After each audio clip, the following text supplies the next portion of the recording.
હવા નીકળે છે ને કે પાણી આવે છે?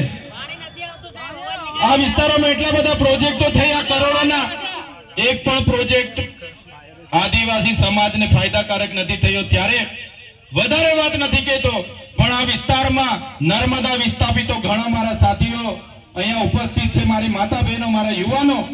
આ સરકારને એકવાર છેલ્લી વાર પૂછી લઈએ આપણે, એ સરકારો આપણને નર્મદા વિસ્થાપિતોને ન્યાય આપવા માંગે છે કે કેમ?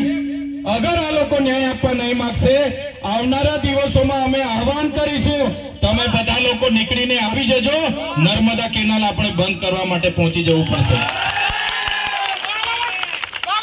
તો વધારે વિશેષ નથી કહેતા, ઘણા સમયથી તમે બધા બેઠા છો, ટૂંકા સમયે તમને બધાને આમંત્રણ આપ્યું. અહીંયા વ્યવસ્થાનો અભાવ હોવા છતાં પોતાના સ્વખર્ચે પોતાનો કિંમતી સમય આપીને મોટી સંખ્યામાં મારા સંતો મહંતો